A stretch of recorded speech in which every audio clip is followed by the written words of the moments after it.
yang berada di rumah masing-masing dalam keadaan yang sehat lah hari ini. Okay.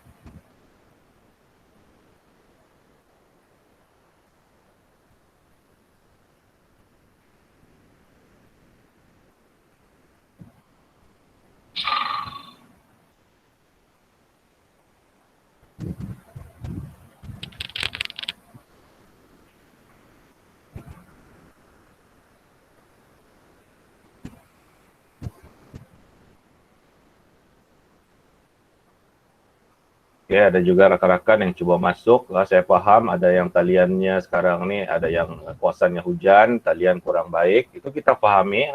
Okay. Dan ada pula setengah kawasan yang berlaku blackout. Okay, tak apa, itu kita faham. Okay, boleh nampakkah apa yang saya share? Mohon respon. Boleh.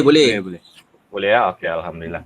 Alright, so jelas Okay. Okay, kita mula. Okay, tajuk kita program apa kabar kita pada hari ini iaitu memahami tekanan, apa cara tangani tekanan dan teknik lifting. Okay, dan program ini anda memang di bawah Kementerian Pendidikan Malaysia iaitu bahagian psikologi dan pendidikan, iaitu di bawah program 3A iaitu Aware, Alert, Action. So, kita tengok okay, apa itu tekanan. Biasa kita memang semua sudah tahu apa tekanan. Kadang-kadang kita sendiri cakap saya dalam keadaan tertekan lah, saya stres lah. Okay, tapi kadang-kadang kita hanya just cakap sebab ya kita tahu yang apa yang kita alami itu adalah tekanan.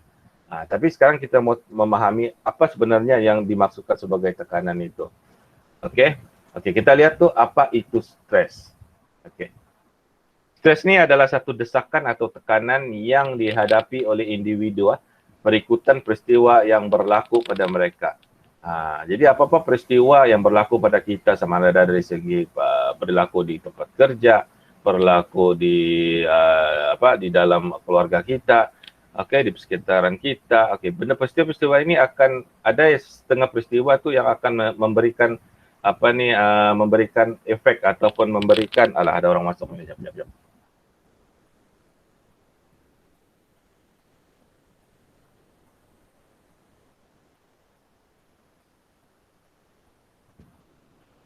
Okey, apa-apa pun peristiwa yang berlaku pada diri kita ni akan memberikan satu kesan. Dan kesan itu salah satunya itu yang boleh menjadi satu desakan atau tekanan. Okey, jadi itulah yang boleh menjadikan kita stres. Okey. Jadi apa juga keadaan atau situasi yang mengancam atau dianggap mengganggu keadaan diri seseorang. Okey. Stres itu dikatakan satu keadaan atau situasi yang mengancam atau dianggap mengganggu keadaan diri seseorang. Okey, betul lah kan? Kalau bila kita ada stres ni, maksudnya perkara itu pasti mempengaruhi diri kita. Jadi bila dia mempengaruhi diri kita, peristiwa-peristiwa yang berlaku itu dah akan sentiasa ada memain dalam fikiran kita, dan itu juga itulah faktor yang menyebabkan stres itu wujud. Okay? Jadi stres menyebabkan individu memerlukan keupayaan dan cara untuk hadapinya. Okey, jadi maksudnya di sini setiap individu tu mesti ada keupayaan. Kerana stres itu perlu dihadapi.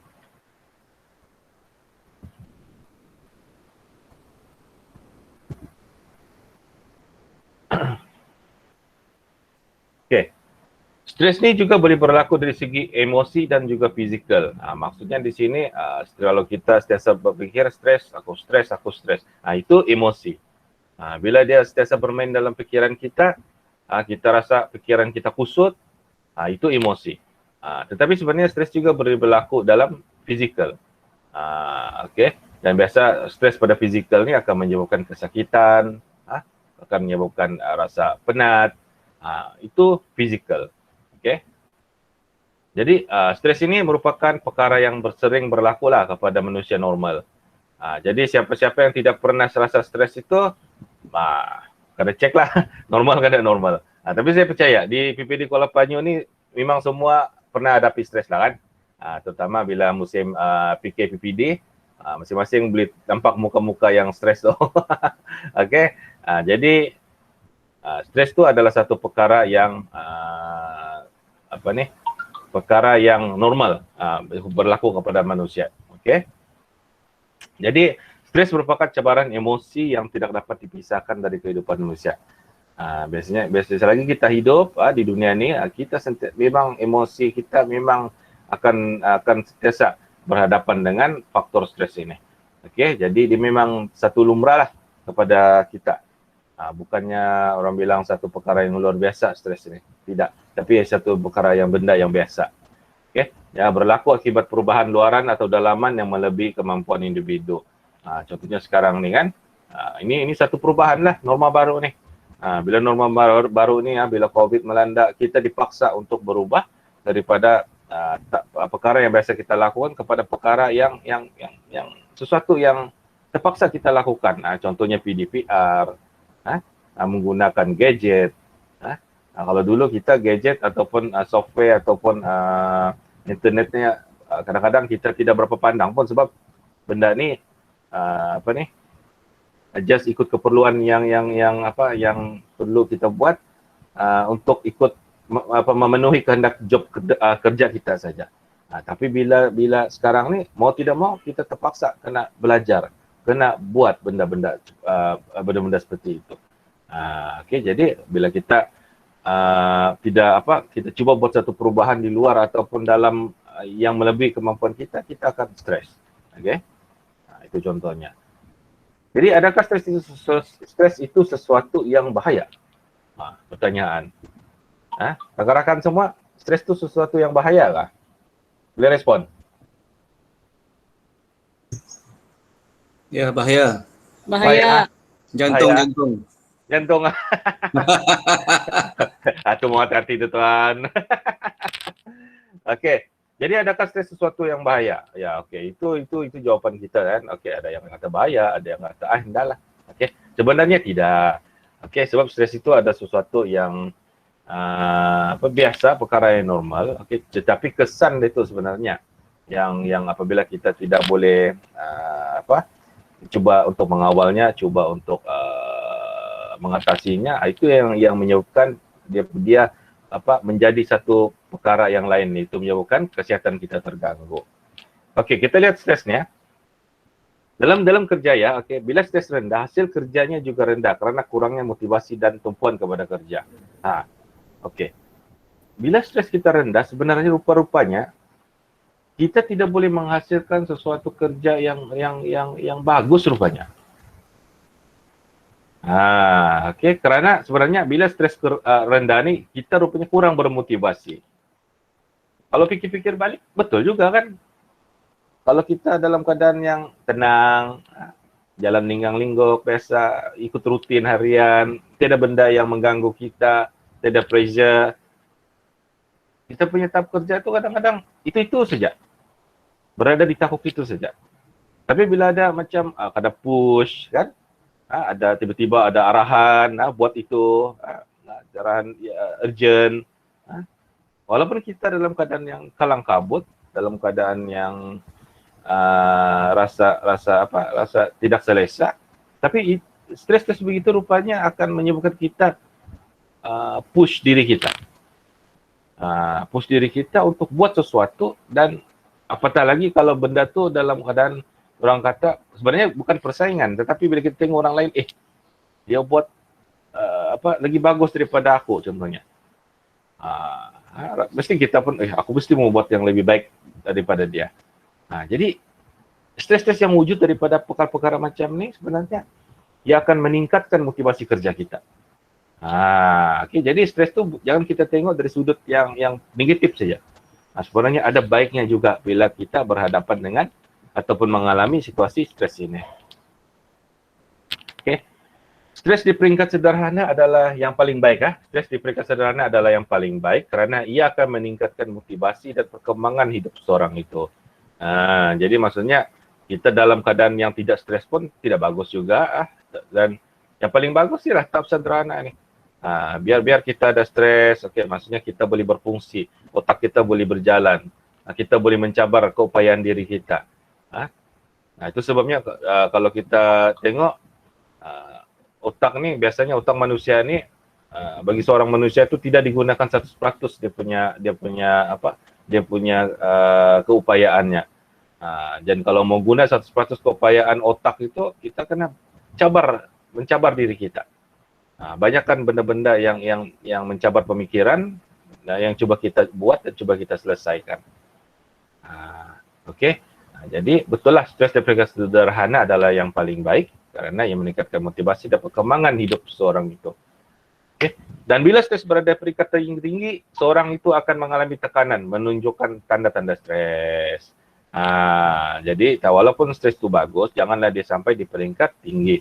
Kerana bila berada di peringkat tinggi, itu yang akan menyebabkan kita tertekan dan akan menunjukkan simptom-simptom yang mempengaruhi fizikal kita, dan juga psikologi kita. Dan bila psikologi kita pun ditekan, kita punya fizikal ditekan, yang itu yang akan membuat efek kepada kesihatan kita pula. Okey. Dan perkara ini sebenarnya memang ada di dalam graf stres Hensel-V kan. Okey, relationship between stress and performance. Dia kata sini kaitan antara stres dan potensi. Memang dikaji lah, betul lah, memang dikaji. Dan kalau kita tengok stress level ni, kalau dia memang tinggi, dia akan mempengaruhi kita punya corak kerja kita. Okey, so maksudnya di sini, kalau kita mau sentiasa produktif, sentiasa cabar kita punya pemikiran, sentiasa cabar kita punya diri kita, biar kita stres dalam peringkat yang sederhana supaya kita boleh melonjakkan lagi kita punya prestasi. Seperti kita punya moto lah kan, PBD KP, berpijak terus melonjak.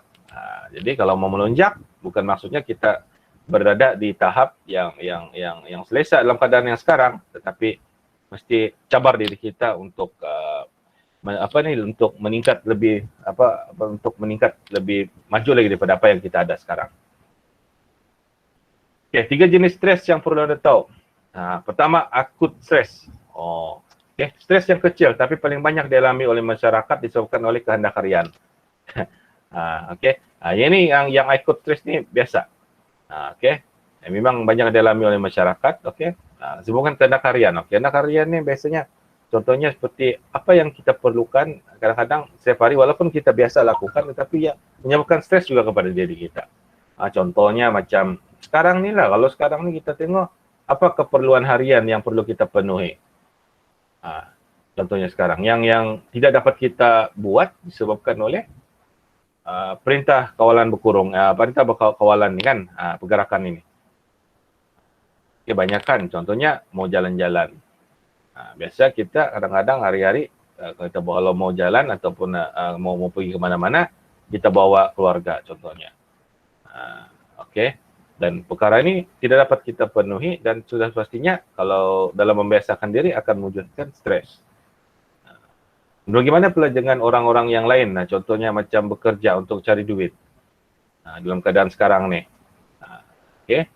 Lalunya kalau dia berniaga boleh dapat untung dalam sehari lebih 200-300. Tetapi dalam PKP mungkin pendapatan kurang daripada RM50 sehari. Itu mewujudkan stres. Okey. Yang seterusnya yang kedua, episodik stres. Okey.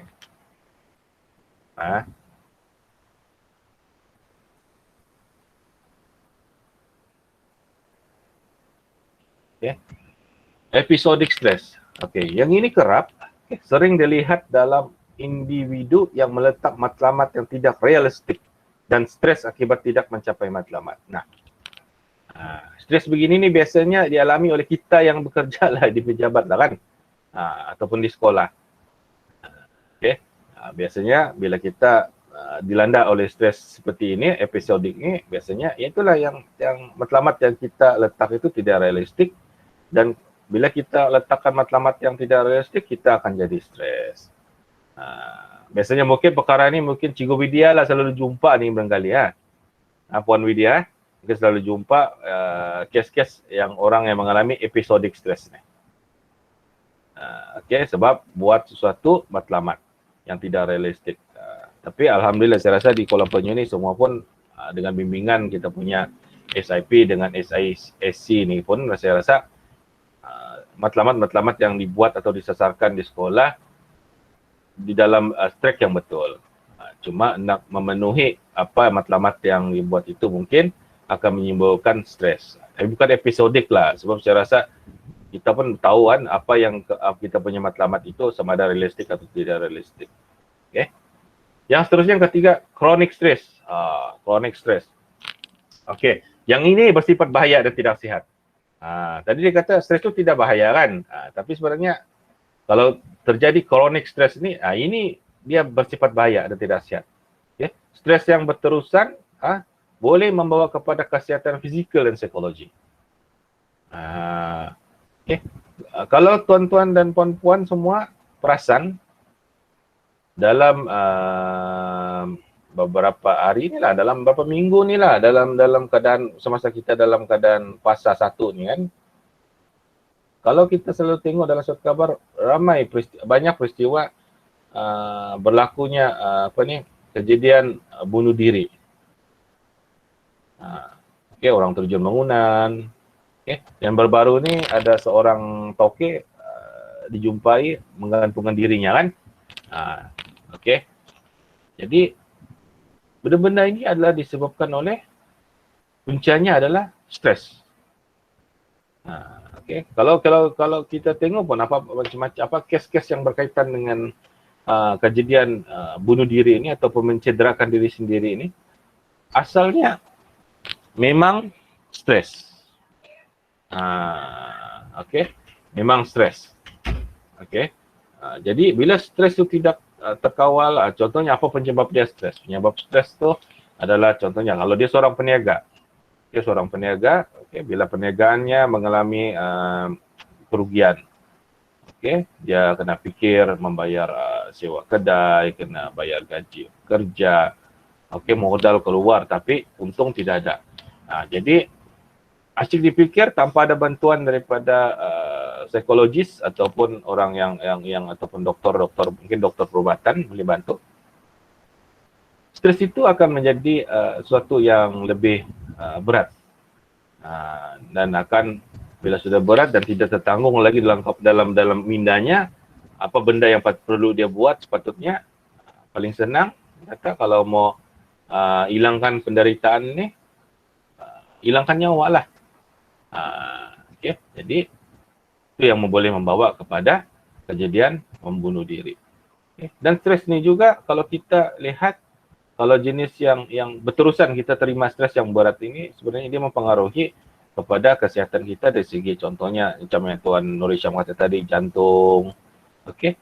Itu akan mempengaruhi. Memang ada kajian yang menunjukkan bahawa stres ni bila level dia terlalu tinggi dan kita cuba untuk sentiasa berada di dalam keadaan itu, dia sebenarnya tidak bagus untuk faktor kesihatan kita.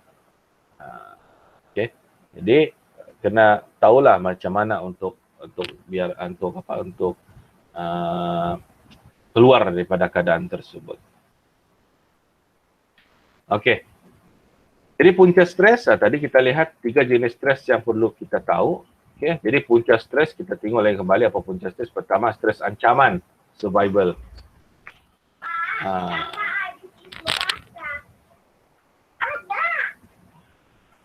Sekejap ada budak-budak ni.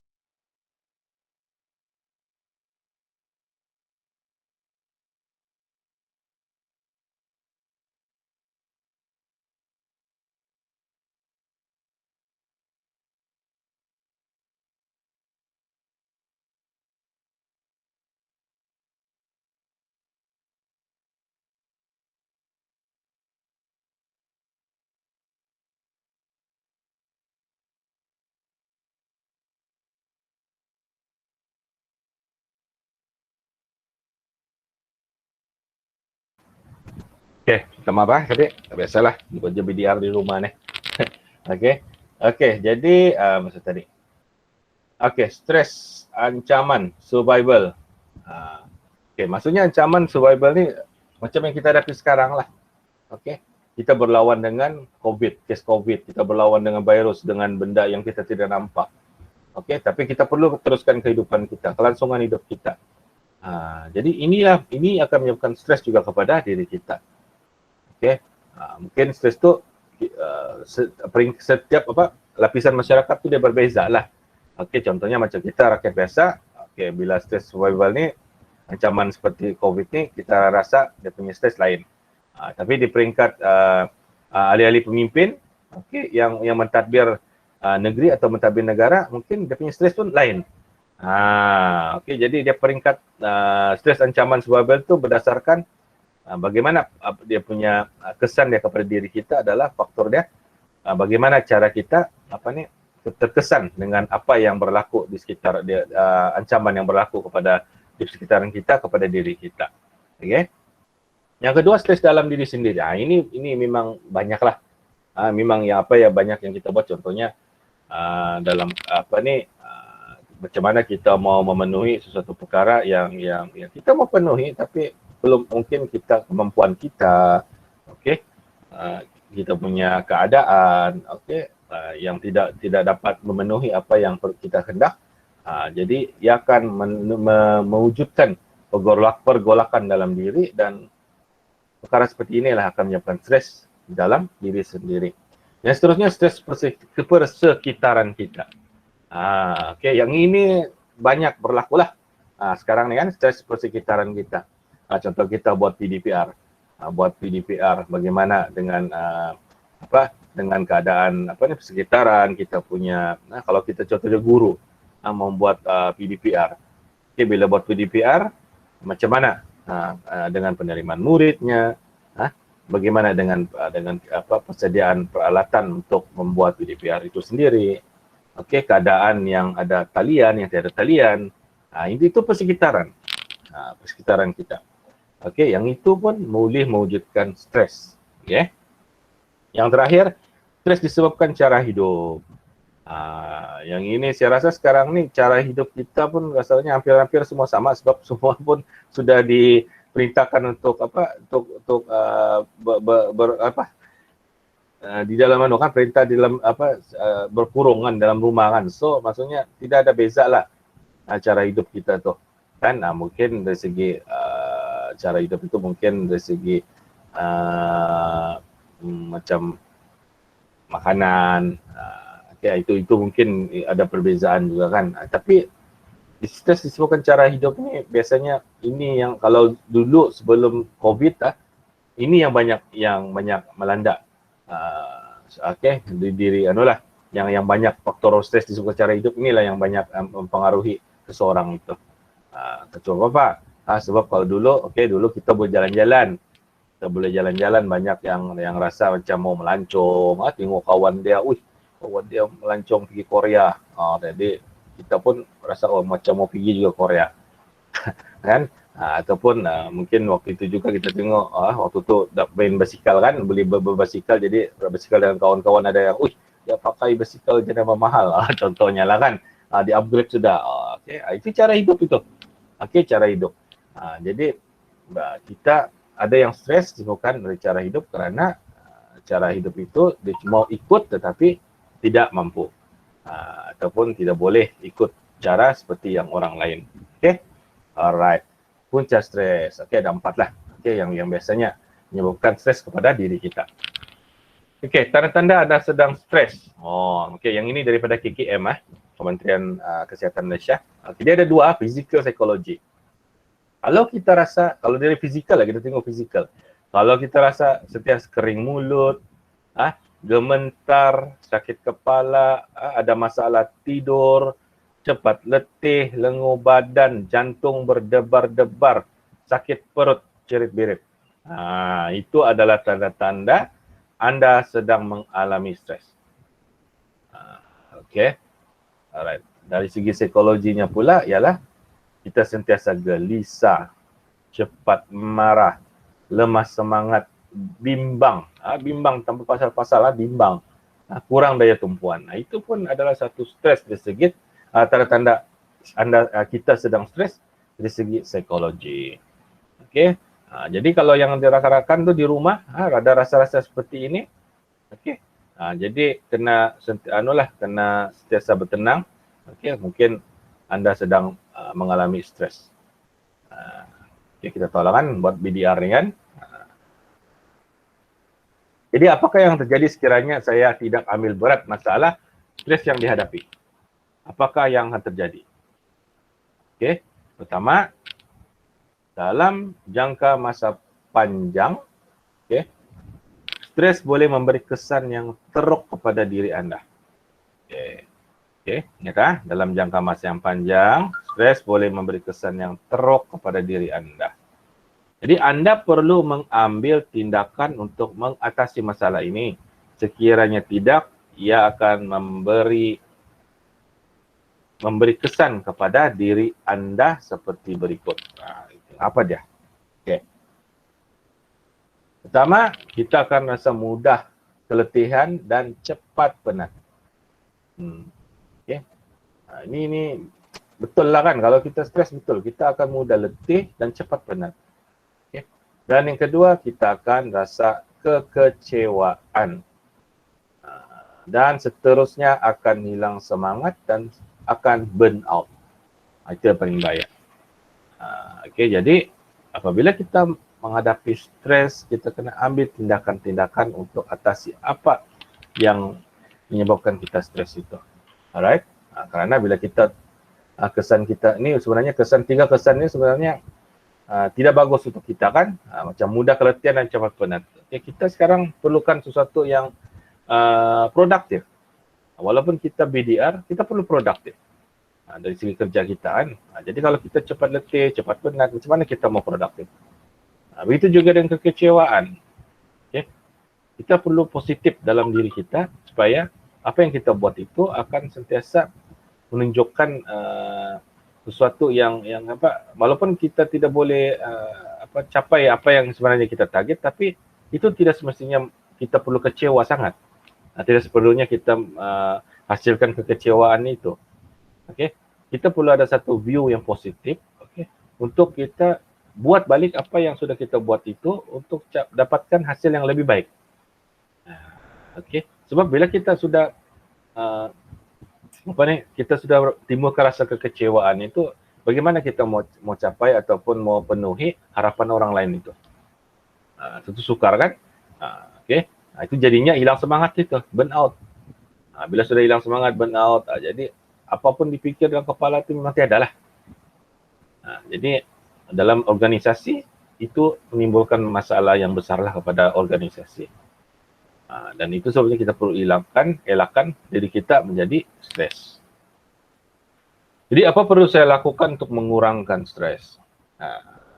Pertama, kita perlu menerima kenyataan yang kita memang sedang mengalami stres. Jangan sekali-kali kita menafikan. Bila kita stres, tiadalah, aku okey saja, Pak. Tiada juga stres ni, aku okey saja ni. Okay. Jadi menafikan. Okay. Jadi menafikan tu bukan satu yang bagus lah. Okay.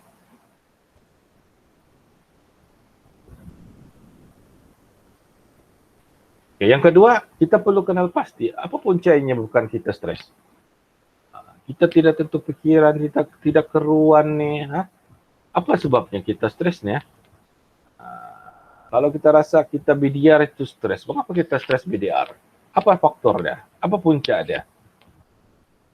Di mana puncanya? Okay. Bila kita dapat cari, puncanya sebab masalah talian internet contohnya. Okay. Macam mana saya mau atasi talian internet ni? Dapatkah saya atasi masalah ini? Kalau saya tidak dapat atasi masalah ini, apa yang perlu saya buat? Kalau begitulah, dia punya pemikiran dia. Okay. Yang seterusnya, pelajarilah teknik dan kaedah pengurusan stres. Okay. Sebenarnya kalau dalam internet, tuan-tuan dan puan, banyak cara yang kita boleh pelajari bagaimana untuk kita mengurus stres kita.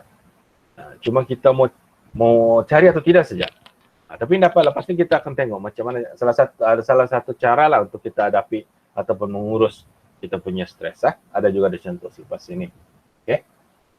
Okey, sekiranya tidak ada perubahan dalam masalah stres yang anda hadapi selepas 3 minggu, anda amalkan teknik dan pengurusan stres yang disarankan ini, berjumpalah dengan pakar dan dapatkan bantuan mereka. Okey, jika kita buat apa yang kita teknik-teknik yang stres yang kita buat itu pun tidak berkesan dalam masa 3 minggu tu, jangan tunggu. Okey, kalau rakan-rakan tidak percaya saya sebagai seorang konselor untuk bantu, boleh pergi hospital.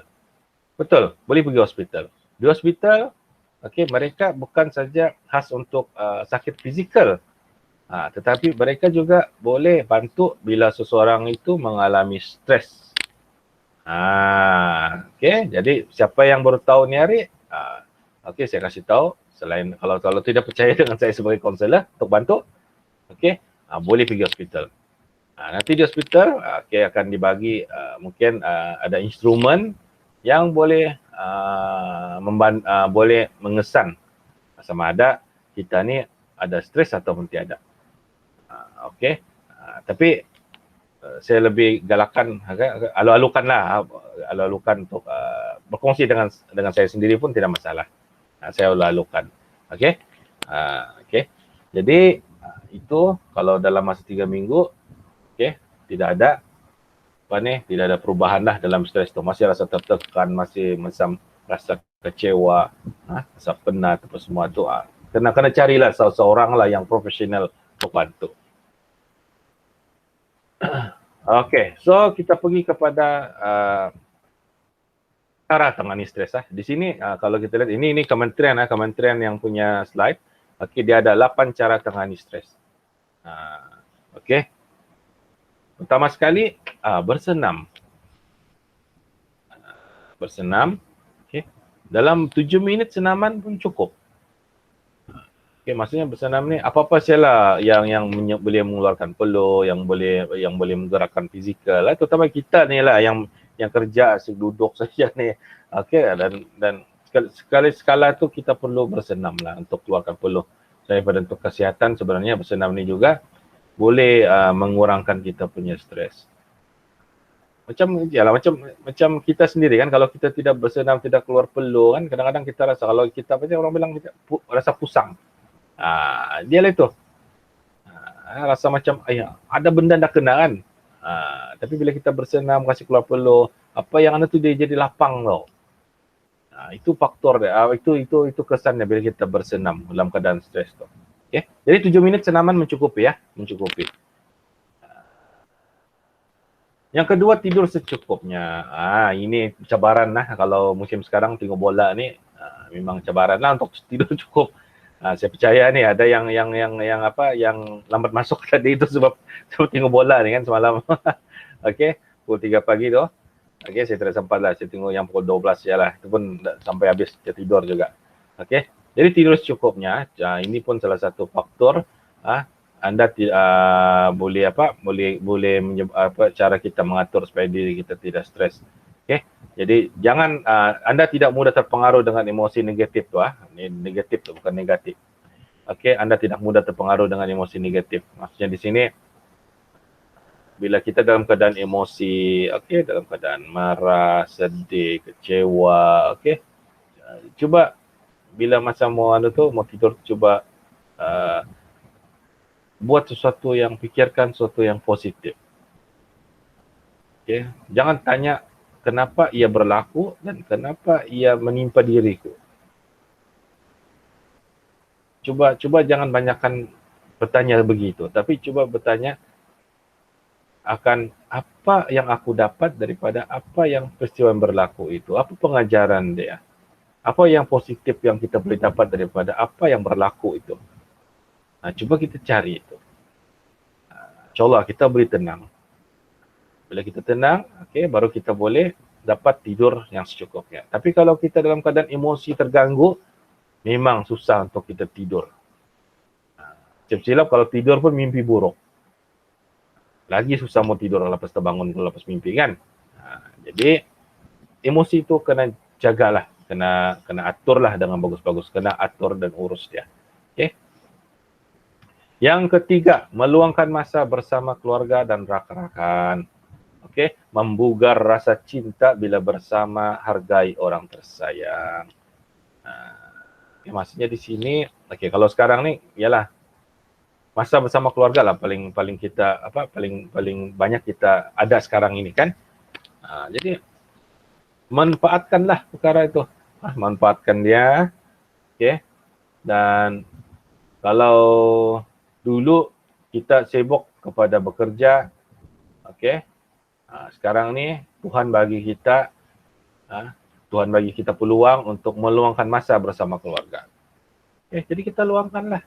Kita cuba memanfaatkan masa ini. Kita tidak tahu bila lagi kita boleh luangkan masa bersama keluarga. Mungkin lepas COVID ni tamat ni, kita akan sibuk kembali kepada rutin harian kita. Sibuk jalan ke sana, jalan ke sini, ke sana, ke sini. Jadi sekarang diberikan masa, kita cuba manfaatkan masa yang ada. Begitu juga dengan rakan-rakan. Tapi sekarang janganlah kan, kita memang tak boleh lah berjumpa sama kawan-kawan, bercakap-cakap, minum kopi-kopi macam dulu. Tapi kalau ada masa, ada peluang, tidak salah untuk kita meluangkan masa dengan rakan-rakan.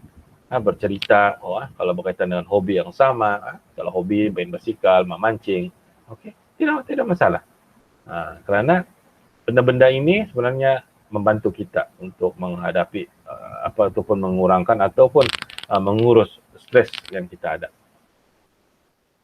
Itu yang ketiga. Yang keempat, senyum. Ini paling mudah. Kerana senyum itu akan kurangkan rasa sakit, meningkatkan mood dan boleh menyebabkan kita berfikiran luas. Itu saja, senyum saja rupanya. Bukan susah pun kan, menggerakkan bibir kita untuk senyum.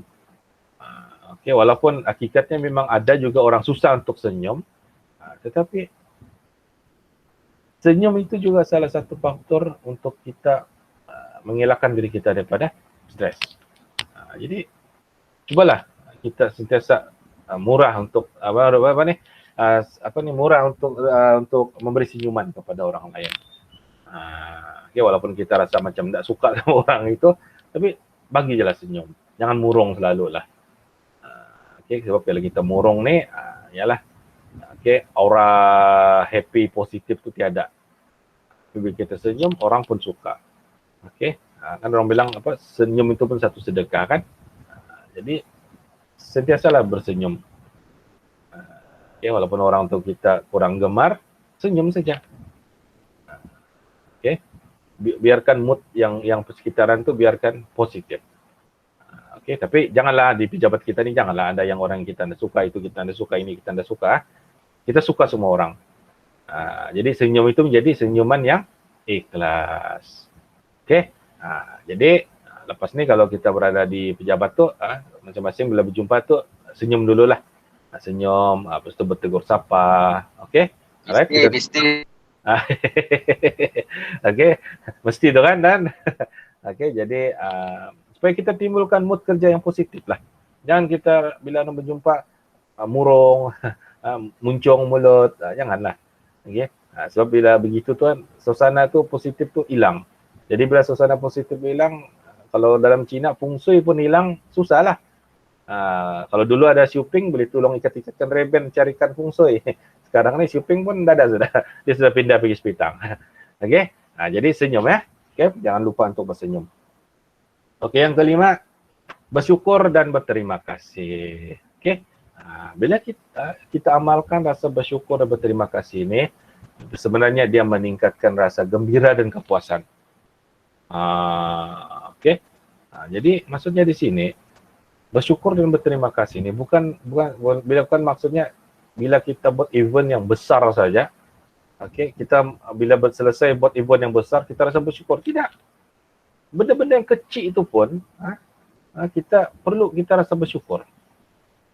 Contohnya bila kita pergi pejabat, kita nampak pejabat tu bersih, rumput tu dipotong dengan bersih. Kita bersyukurlah sebab kita bersyukur kita diberikan pekerja-pekerja, tukang kebun yang berdedikasi membuat kerja tugasnya menyebabkan pejabat kita bersih, selesa. Kita bersyukur dan tidak salah untuk kita mengucapkan terima kasih kepada mereka. Kadang-kadang kita belanja orang makan di kantin tu pun, itu kira okey lah kan, berterima kasih. Begitu juga dengan kerja buat rakan-rakan kita.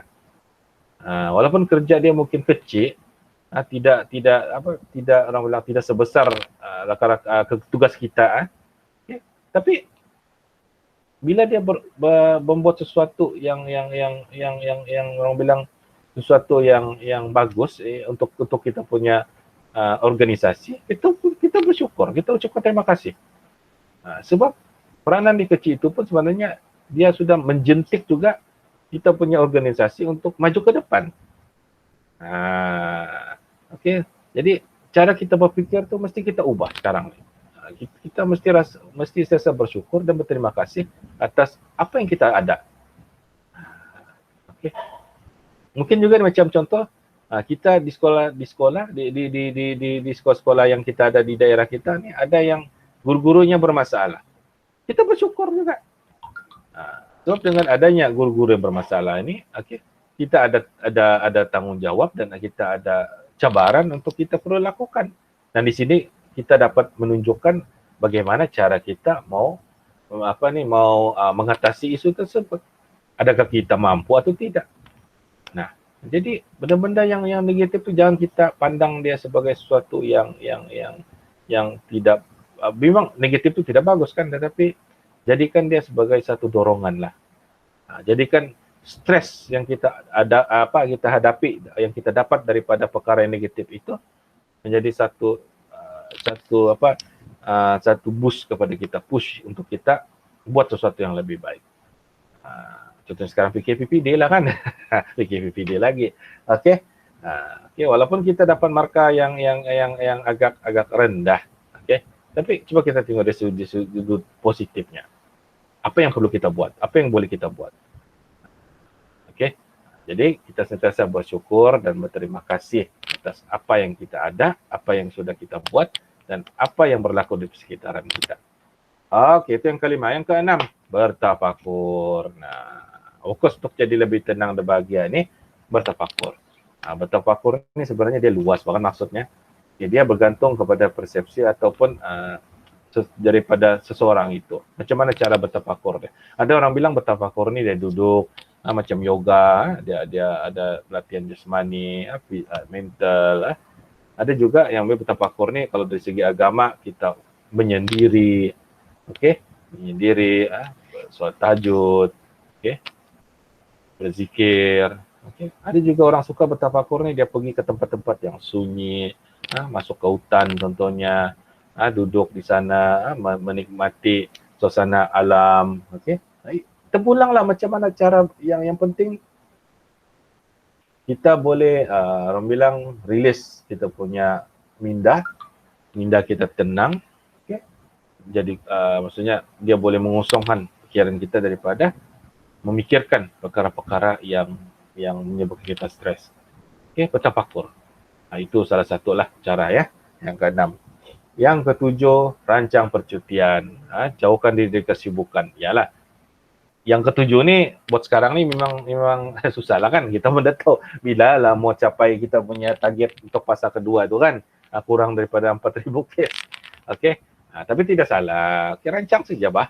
Rancang percutian. Okey, mana tahulah kan, mudah-mudahan kita doa banyak-banyak. Mana tahu nanti bulan 8 kah, ujung tahun ini kah kita sudah bebas, kita sudah boleh jalan ke sana ke sini. Nak jauh pun tak apa, dalam negeri pun tak apalah. Yang penting kaki kita boleh melangkah jauh lah. Jadi kita boleh bercuti bersama keluarga, okey, apa semua itu antara satu faktor lah yang boleh mengurangkan stres dalam diri kita. Okey. Kerana ialah kita ni kadang-kadang kita faham kesibukan kita ni kadang-kadang bukan mengira masa. Kita tengok Tuan PPD sendiri pun hari Ahad pun terpaksa bekerja, okey, kerana kementerian sendiri pun terpaksa bekerja. Mau tidak mau terpaksa juga bekerja. Jadi kena ambil satu masa, okey. Kalau itu saya kata tadi, kalau masa itu mengizinkan, rancang percutian bersama keluarga, insyaAllah. Okey, kita sendiri kita pun sama kan, sama juga begitu. Kadang hari Ahad pun kerja juga. Okey. Alright, yang ketujuh rancang percutian. Yang ke-8 beriadah. Beriadah ni dia lebih kurang juga dengan bersenam tadi. Tapi beriadah ni lebih kepada orang bilang ada aktiviti di luar. Okey. Aktiviti di luar, di taman kah, kalau ada kebun tu pergilah kebun kah, okey. Jalan-jalan di kebun. Okey. Jadi beriadah di luar boleh hirup udara segar untuk rasa lebih gembira. Janganlah beriadah, tapi ialah kalau kita syukurlah kalau kita di Kuala Penyu ni saya rasa kalau di luar tu kalau musim bukan COVID lah kan, musim bukan perintah kawalan pergerakan ni, kita boleh mendapat menikmati udara yang segar lah. okay, berbanding mereka yang tinggal di bandar. Okay, kau usah cari tempat-tempat yang walaupun orang bilang tempat tu memang khas taman-taman bunga untuk berjalan-jalan, tapi kualiti udara tu agak berbeza lah kan. Jadi kita bersyukurlah kita berada, walaupun kita berada jauh daripada kemodenan, daripada kemajuan, tapi sebenarnya bagi saya ini satu nikmat yang Tuhan bagi kepada kita, yang sebenarnya orang lain ada yang tiada nikmat seperti ini dan cemburu dengan keadaan kita. Okay. Jadi kita ambillah peluang itu kan, ambil peluang itu. Right? Jadi salah satu yang ke-8 ni, cara yang ke-8 ni beriadah lah. Okay, beriadah. Itu caranya kita boleh hilangkan kita punya level stres kita. Okey, selesai 8 cara untuk menangani stres. Okey, insya-Allah kalau 8 cara ni kita cuba amalkan, salah satu cara dia insya-Allah kita sebenarnya boleh atur urus stres kita. Urus stres kita untuk cipta sukses. Okey. Jangan kita sentiasa dibelenggu oleh stres sampai kita terduduk. Apa kerja pun kita tidak boleh buat. Itu kronik sudah itu. Okey. Okey, so sekarang kita pergi ke tajuk yang seterusnya. Okey. Teknik deep drifting. Sebutkan, betul ke saya sebut deep drifting? Kalau ada pembetulan, mana tahu ada guru-guru bahasa. Nanti kena marah lagi nih orang salah disebut. Breathing. Okey, deep breathing. Alright, terima kasih. Okey, teknik deep breathing. Maksudnya ini teknik pernafasan. Okey. Dan teknik ini salah satu cara yang kita boleh amalkan, okay, kalau kita dalam keadaan stres. Alright, kita tengok apa cara dia. Ini kita kena buat ramai-ramai, ya. Okay. Pertama teknik ni, letakkan tangan, satu tangan, okay, di perut, di perut, dan satu di dada. Mari kita buat ramai-ramai. Okay, letakkan tangan, satu di perut, satu di dada. Okay. Tarik nafas. Okay. Nama-nama ya. Kita buat tarik nafas. Kiraan 4. 1, 2, 3, 4. Tahan nafas. Kiraan 5. 1, 2, 3, 4, 5. Hembus nafas. Kiraan 7. 1, 2, 3, 4, 5, 6, 7. Okey. Kita ulang sekali lagi. Tarik nafas kiraan 4. 1, 2, 3, 4. Tahan nafas kiraan 5. 1, 2, 3, 4, 5. Hembus 7 kali. 1, 2, 3, 4, 5, 6, 7. Begitulah caranya. Okey, boleh dilakukan berulang kali sehingga rasa tuan-tuan dan rakan-rakan semua rasa tenang. Okey. Ini salah satu cara. Boleh dibuat. Alright? Dan Baik. apa rasional letak tangan di parut tu? Cek parut tu. Jangan stres lah, jangan stres. Mengejar space. Mengingatkan kita ni lama dah berbiskal, bah. Okey, sebenarnya apa di rumah? Mau mencoba boroi ke indah? Makin berkurang syukur dah kan. Mau balik-balik disebut tu kan. Dah, ya. Lapar, kurang aja. Okey, jadi apa rasionalnya sebenarnya? Okey, letakkan tangan di perut dia lebih kepada macam mungkin dalam posisi ini sebenarnya dia susah mau cakap lah sebenarnya, tapi sebenarnya posisi begini ni kalau kita buat di tempat yang agak selesa apa semua kan, ya macam kita rasa macam kita meluk diri kita sendiri pun ada. Okey, dan bila kita tarik nafas tu kita boleh rasa tangan kita tu, kita boleh rasa, dan maksudnya bila kita menarik, tahan, hembus nafas tu kita menikmati dia kita menikmati kan, bukan setakat kita rasa daripada dalaman tapi juga daripada kita punya rasa tangan itu. Jadi kalau kita buat itu, dia akan mempengaruhi, sebenarnya dia mempengaruhi kita punya pemikiran kita, boleh release kita punya tension. Okey, dan yang ni sesuai bila kita rasa-rasa macam mau marah, rasa-rasa sasak panar sudah kepala tu kan sudah macam banyak benda yang perlu dibuat, dapatlah yang sana suruh buat ini, yang sini buat ini, itu, ini apa semua. Jadi sasak-sasak pikiran tu cuba buat macam mana. Teknik deep breathing ni, insyaAllah boleh membantu. Jangan burn out, okay? Di sini ada juga cara ni, ini satu tangan di bagian dada, satu tangan di bagian perut. Ini contoh dia lah. Okey, tarik nafas kiraan 4, tahan nafas kiraan 5, embus nafas kiraan 7. Okey. Jadi teknik ni boleh diulang sehingga rasa gelisah hilang dan fikiran kembali tenang. Okey, jadi kalau rasa-rasa teknik ini membantu, okey, sebarluaskan dia. Sebarkan luaskan dengan rakan-rakan, dengan keluarga, family, tidak masalah. So kita dalam perintah kawalan pergerakan ni memang rasa stres tu tidak boleh dipisahkan kan. Lagi besar dia punya pengaruh. Okay, alright. So itu saja perkongsian saya dengan rakan-rakan semua. Okay, sebenarnya tidak banyak lah. Okay, untuk perkongsian teknik 3 ini sebenarnya saya cuba ambil masa dalam 30 minit saja sebenarnya untuk perkongsian. Okay, tapi tidak apa kita ambil masa 1 jam itu. Alright.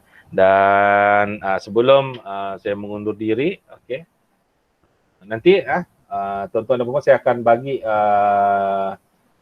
pautan ini.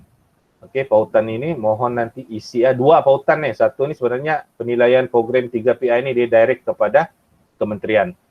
Okey, dan yang ini untuk kegunaan saya sendirilah untuk kita punya kehadiran hari ini. Nanti saya akan share dalam grup Telegram. Alright. Okey, tapi sebelum saya mengundur diri, sebelum saya menamatkan kita punya saya punya perkongsian pada hari ini. Okey, jadi saya buka kepada rakan-rakan semua, andainya ada persoalan ataupun ada perkara ingin di-sharing. Okey, kita santai-santai. Hari ini kita tidak banyak bercerita pasal kerja. Ini bukan mesyuarat. Ini kita santai-santai.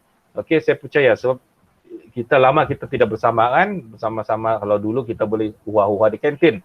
Tapi dalam keadaan sekarang ni ramai yang saya rasa dalam 1 bulan ni ada muka yang kita tidak pernah nampak. Okey, jadi kalau ada apa-apa persoalan, ada apa-apa pertanyaan, dipersilakan. Okey, kalau ada yang kalau tidak mungkin dapat saya jawab, mungkin rakan-rakan di dalam tu mau bantu, mau share pun tidak masalah, dipersilakan. Okey, saya buka.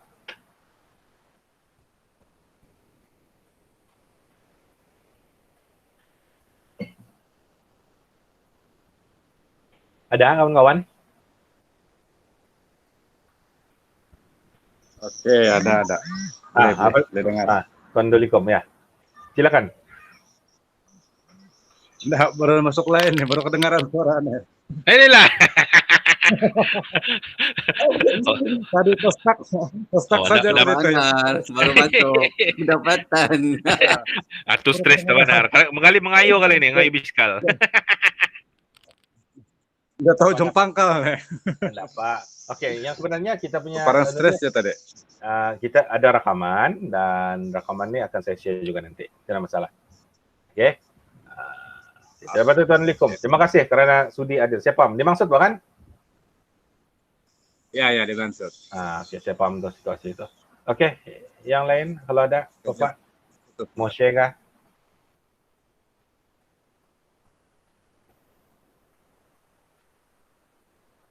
Tidak ada. Okeylah, kalau tidak ada, okey, mungkin tuan-tuan dan puan-puan pun saya tidak mau ambil masa yang lama. Tuan-tuan dan puan punya masa, saya percaya tuan-tuan dan puan-puan pun ada kerja atau tugasan yang perlu dilakukan pada hari ini. Jadi sebelum kita bersurai, mohon kepada semua, sekejap saya tunggu ada mesej ni.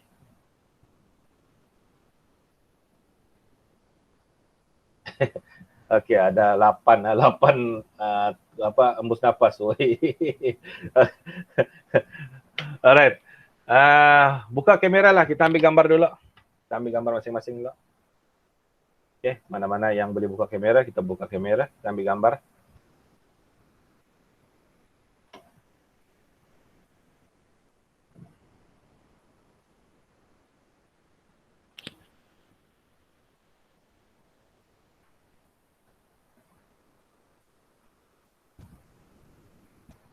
Okay, ready ya? Okay. 1, 2, 3. Okey, lagi sekali. 1, 2, 3. Okey, jadi saya dengan ini mohon ampun dan maaf kalau ada salah dan silap. Okey, semasa dalam menyampaikan perkongsian pada hari ini. Saya mohon ampun dan maaf lah sebab sesungguhnya yang lemah itu memang datang daripada saya dan yang baik itu datang daripada Allah Subhanahu Wa Taala. Dan sekiranya ada isu ataupun ada perkara yang berkaitan dengan psikologi dan kaunseling, jangan segan, jangan teruslah beritahu dengan saya. InsyaAllah kalau boleh dibantu, kita bantu, kita cuba bantulah mana yang saya mampu. Dan untuk makluman sebenarnya kami ni di negeri ni ada 24 orang semuanya, dan di DJPN sendiri ada 3 orang KPN yang sentiasa mencuba untuk membantu kalau kepada yang menghadapi isu-isu yang berkaitan dengan psikologi dan kaunseling ini. Dan sebelum kita bersurai, saya maklumkan lagi sekali, sekejap selepas ini akan saya bagi lagi satu saya personal WhatsApp juga, okey, berkaitan dengan instrumen minda sihat, okey, dan mohon rakan-rakan semua isi instrumen tersebut dan kita tengok betulkah tuan-tuan dan puan-puan ni dalam keadaan yang tidak stres. Okey. Jadi instrumen itulah yang akan digunakan pakai. Sebenarnya instrumen itu memang instrumen yang digunakan pakai oleh di seluruh Malaysia, digunakan oleh KKM sendiri, dan sekarang kami pun boleh guna benda tu. Dan dia secara online. Nanti saya akan share dan mohon kepada semua rakan-rakan isi, dan lepas tu kita akan tengoklah nanti hasil keputusan dia. Okey, mana yang perlu bantuan tu saya akan bantulah. Mana yang nanti kita akan saya akan bagi tahu juga keputusannya nanti secara personal juga ada. Okey. Jadi jangan lupa nanti isi ya, nanti saya akan share. Okey, jadi saya rasa sampai di sini saja perkongsian saya pada hari ini. InsyaAllah pada bulan Julai nanti ada lagi perkongsian tajuk yang lain, dan jangan bosanlah dengar apa yang ingin saya sampaikan. Okey, jadi wabillahi taufiq wa hidayah. Wassalamualaikum warahmatullahi wabarakatuh. Sekian, terima kasih. Kita boleh bersurai. Terima kasih semua. Okey.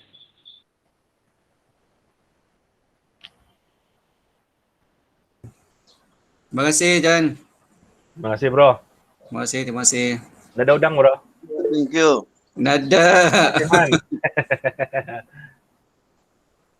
Jan, Hai. hari tu macam berhabis kau di treadmill tu. Benar ke? Benar tu benar-benar. Di rumah ke? Stres. Berpalo-palo kali ya.